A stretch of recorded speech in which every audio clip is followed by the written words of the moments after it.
football, also called soccer, is a game in which two teams of 11 players using any part of their bodies except their hands and arms try to maneuver the ball into the opposing team's goal. Only the goalkeeper is permitted to handle the ball and may do so only within the penalty area surrounding the goal. The team that scores more goals wins. In 12th century, games that resemble football were played on meadows and roads in England. Besides from kicks, the game involved also punches of the ball with the fist. This early form of football was also much slower and much violent than modern way of playing. An important feature of foreigners to football was that the game involved plenty of people and took place over a large area in towns. The rampage of these games could cause damage to the town and even kill its players. These would be among many reasons for proclamations against the game to begin cropping up over time. As records show, in 1314, the Lord Mayor of London banned football in the city to avoid causing chaos. If you were caught playing the game in London back then, you could be imprisoned. Despite opposition to the game, football thrived in Britain in the 19th century. Games had been played in towns and villages according to local customs and with minimum of rules. Football was taken up as a winter games between resident houses and public independent schools. Each school had its own rules. Some allow limited handling of the ball, and others did not. The variance in rules made it difficult for public school boys entering university to continue playing, except with former schoolmates. As early as 1843, an attempt to standardize and codify the rules of play was made at the University of Cambridge, whose students joined most public schools in 1848 in adopting these Cambridge rules, which were further spread by Cambridge graduates who formed football clubs. This rule had a significant influence on the development of subsequent football rules.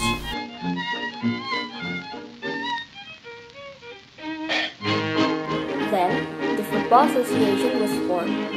The FA absorbed various existing regulations and makes new rules. This also led to a standardization of the size and weight of the ball, duration of the games, and many more. The spread of football outside the UK was slow at first, but it soon reached every corner of the world. Several countries in Europe began to create association football such as Denmark, Netherlands, Argentina, Italy, and many more. Because the development of football is growing rapidly, in 1904, FIFA was formed. The development of this famous sport in the UK eventually became the most popular sport that gave birth to thousands of football clubs, in which there were talented athletes and attracted the attention of many sport lovers.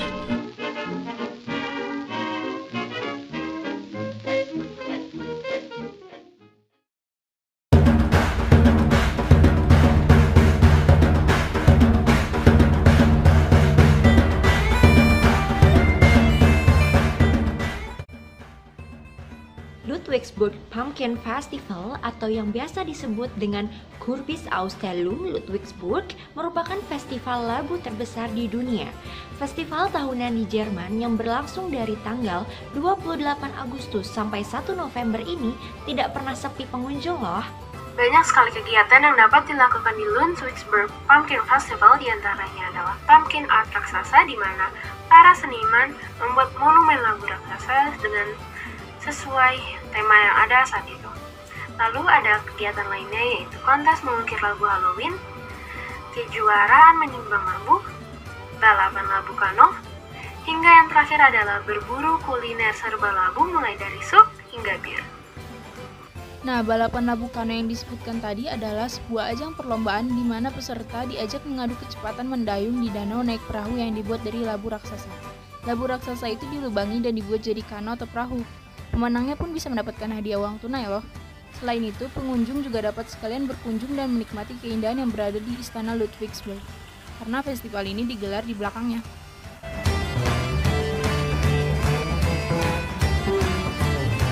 Jerman memiliki pengaruh besar dalam dunia seni, terutama musik. Ludwig van Beethoven adalah komposer musik klasik Jerman yang sangat hebat. Beethoven lahir pada tanggal 17 Desember pada tahun 1770 di Bonn, Jerman. Beethoven dianggap sebagai komposer musik terbaik sepanjang sejarah bersama Mozart dan Bach.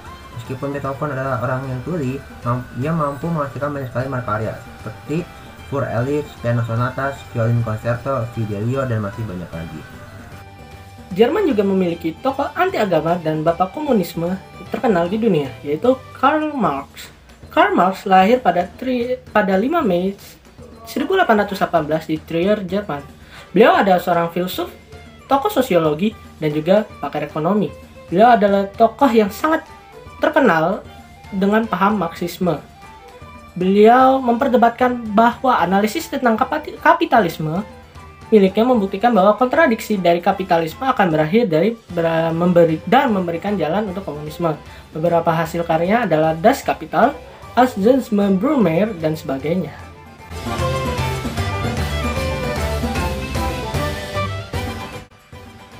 Kota Lindau ini sendiri adalah tempat wisata dan sejarah terbaik di Jerman yang terletak di Danau Konstanz.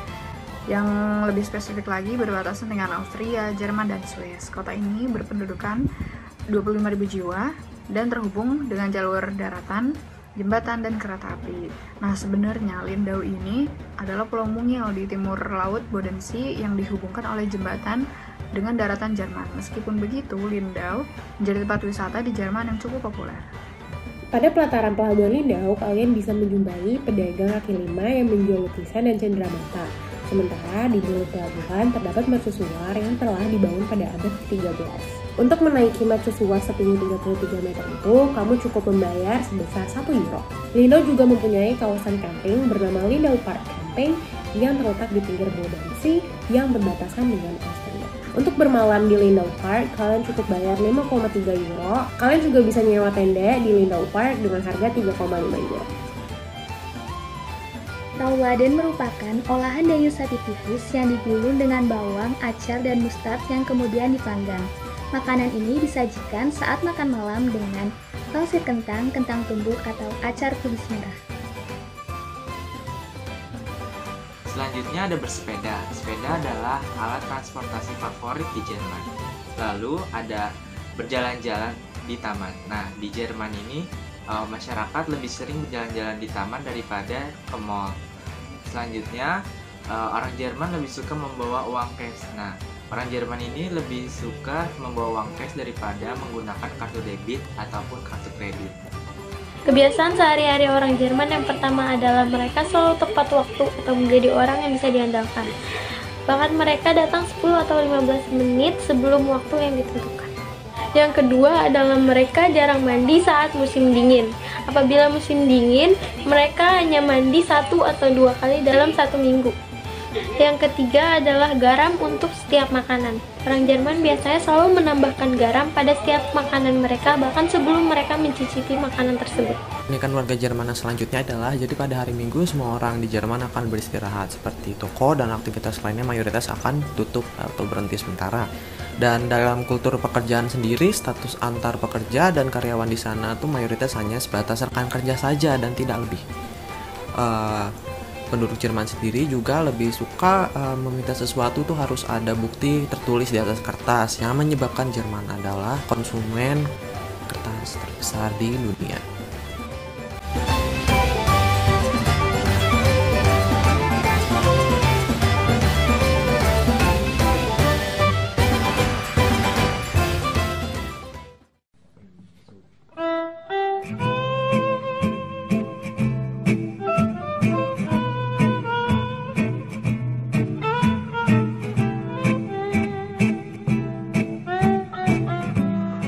Bonjour à tous, nous sommes étudiants à l'Université d'État de Jakarta et nous apprenons le français. Je m'appelle Fatia Rahmadianti. Je m'appelle Fatima Skarkinasi. Je m'appelle Alfiza Nouri. Je m'appelle Raiza Azahra. Je m'appelle Abi Sena. Je m'appelle Catherine Priscilia. Je m'appelle Kisti Agnia Rahma. Je m'appelle Muhammad Hafiz. Je m'appelle Tamahania.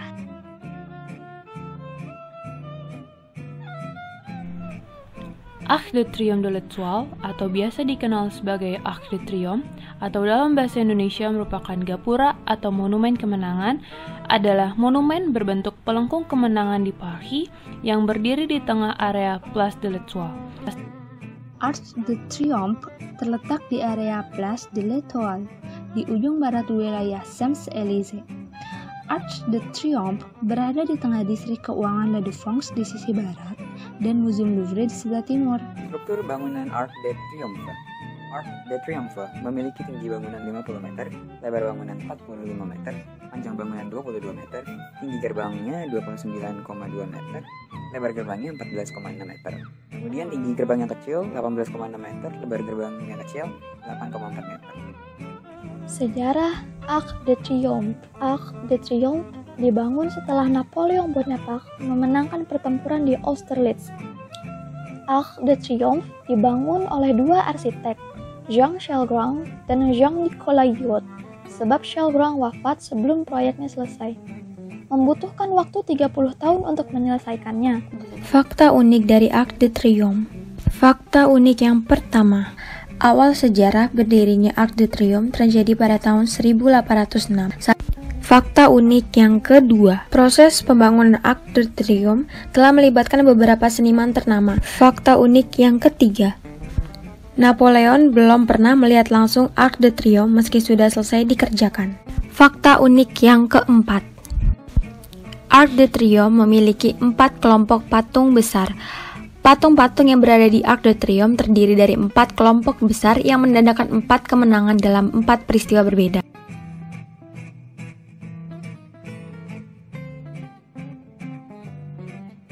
Museum Louvre merupakan museum seni dan monumen sejarah terbesar di dunia.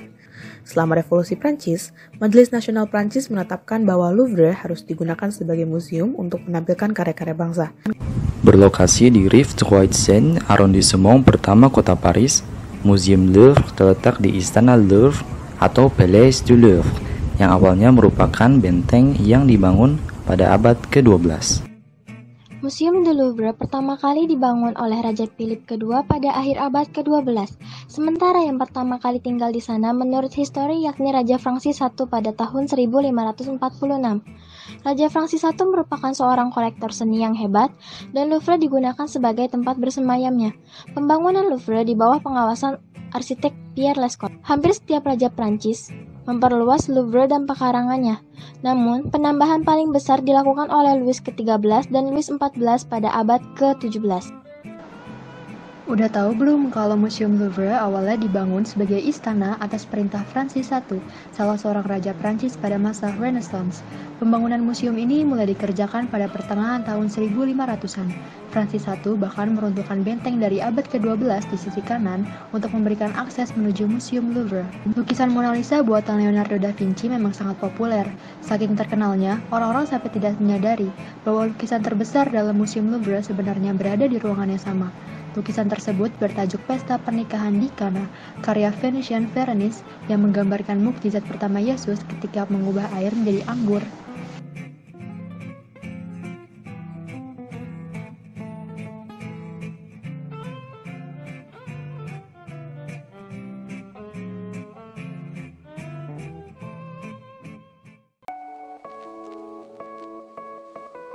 Minasan, konnichiwa, o genki desu ka? Hai guys, semoga sehat-sehat selalu ya. Hari ini aku Reno Farhanggati dan Livi Aprilia dari Pendidikan Bahasa Jepang mau menjelaskan tentang kesenian merangkai bunga dari Jepang, yaitu Ikebana. Ikebana ini berasal dari bahasa Jepang Ike yang berarti hidup dan juga bana yang berarti bunga. Apa sih sebenarnya bedanya Ikebana dan juga seni merangkai rakit bunga lainnya?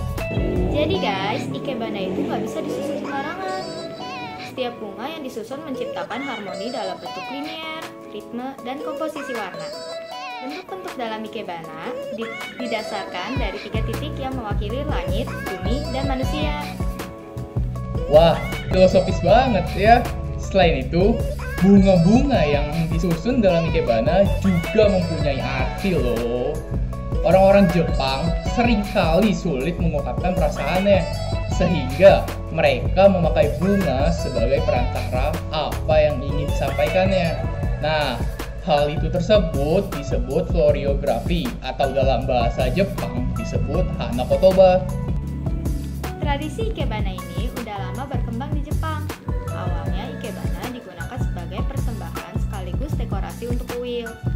Selain itu, penggunaannya diyakini berkaitan dengan animisme dan agama Buddha yang berkembang di Jepang pada abad ke-6 Masehi. Ikebana ini juga muncul di acara besar lainnya, seperti penyambutan wakil pemerintah dan juga penjabat, serta resepsi pernikahan, dan juga banyak rumah-rumah yang menggunakan ikebana sebagai hiasan di rumahnya. Nah, buat teman-teman yang penasaran dan pengen coba bikin ikebana atau rangkaian bunga sendiri di rumah, alat dan bahannya gampang kok. Pertama, kamu butuh bunga atau tanaman yang ingin dirangkai, kemudian kawat, floral tape, gunting bunga, alas untuk dekorasi, vas atau pot bunga, dan pernak-pernik bernuansa alam lainnya untuk menghias. Nah, sekarang kita simak yuk video pembuatannya. How to learn the basics with ikebana. Ikebana, or the Japanese art of flower arrangement, takes years of study to master, but some of the basic principles can be appreciated without formal study. You will need plant materials, a container, and a viewing position. Step 1. Layer the flower arrangement. The uppermost layer of the arrangement should point to the sky. The middle layer addresses man, and the lowest layer, earth. Ikebana strives for harmony with nature. In keeping with the natural order, a plant found in the mountains should never be placed lower in the arrangement than one found in a meadow. Step 2. Strive to achieve balance between all elements of the arrangement, including the container. There are many schools of ikebana, each with a preferred style of arrangement. Some use tall vases and vertical lines, others use upright arrangements, and still others use shallow containers. Step 3. Keep the flower arrangement asymmetrical. Use an odd number of branches with varying stem lengths. Step 4. Consider how the arrangement will be viewed. Traditionally, the arrangement was viewed only from the front, but now ikebana arrangements are viewed from different positions. Seru ya kalau bisa bikin ikebana sendiri. Sayangnya nih, pertemuan kita cuma bisa sampai saat ini. Saya Reno Farhan Gati. Dan saya Livia Aprilia. Pamit undur diri, sampai bertemu di lain waktu. Ya, mata nih.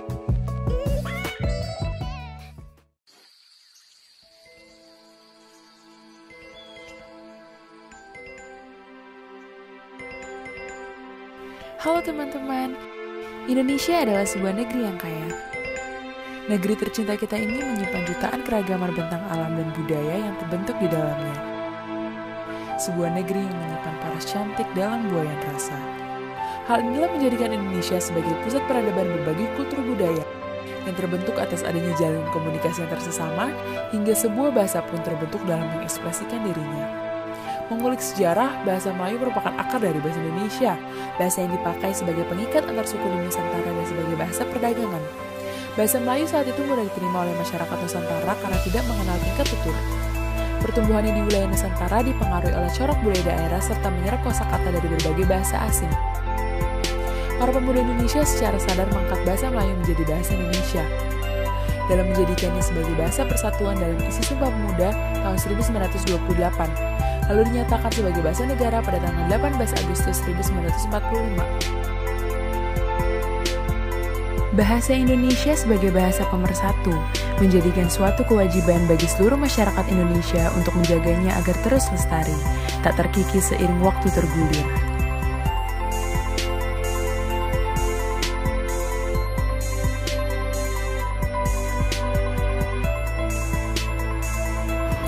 Halo, pripun kabare?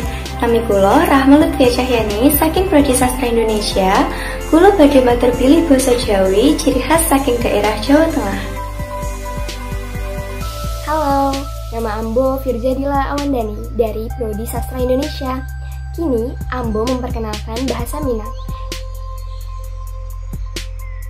Halo, nama saya Novia Rahma dari Prodi Sastra Indonesia. Saya nak mengenalkan bahasa daerah Singkawang. Om Swastiastu, Rahajeng Semeng. Ostan titiang Kaila Iza Yalma Saking Prodi Sastra Indonesia. Titiang nganggen bahasa Bali untuk mengenalin ciri khas Uling Bali.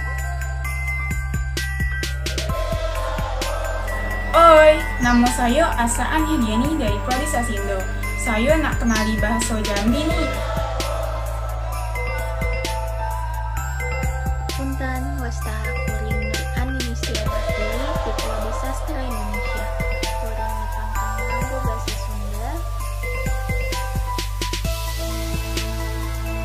Hai, tapangaken nami kula Arsya saking programipun Pelajaran Sastra Indonesia. Kula nepangaken bahasa saking Cirebon, anak dengan Biolaga saking Indramayu. Kepada sharing kasihpun dumateng daerah Indramayu. Namaku Melanie Alkanta dari Purwasudi Sastra Indonesia. Pune dari Kota Tanjung Pandan, Kabupaten Belitung, Provinsi Kepulauan Bangka Belitung. Hai, nama Ane Raffi Putra Yulanda dari Prodi Sastra Indonesia. Di sini Ane memperkenalkan bahasa Betawi.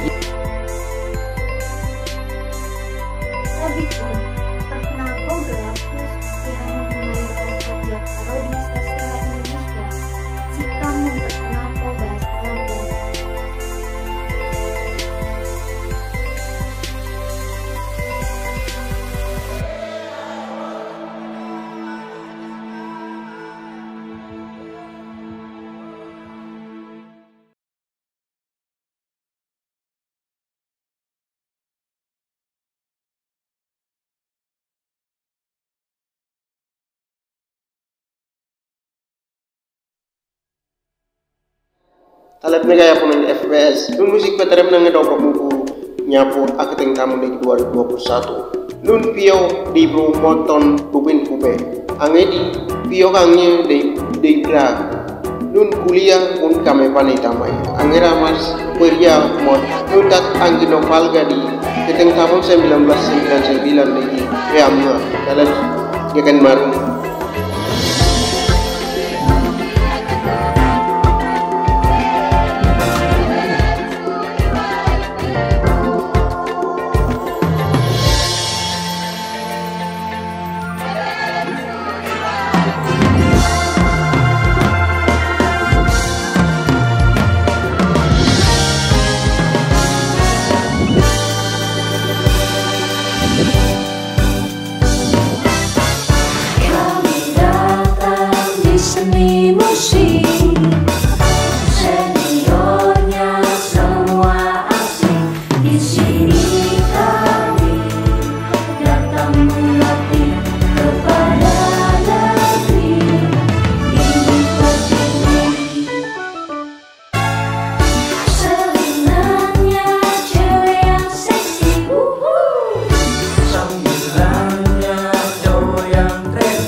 Cari duit, tapi kalau kami nggak serius kami akan ditinggal teman dan pacar.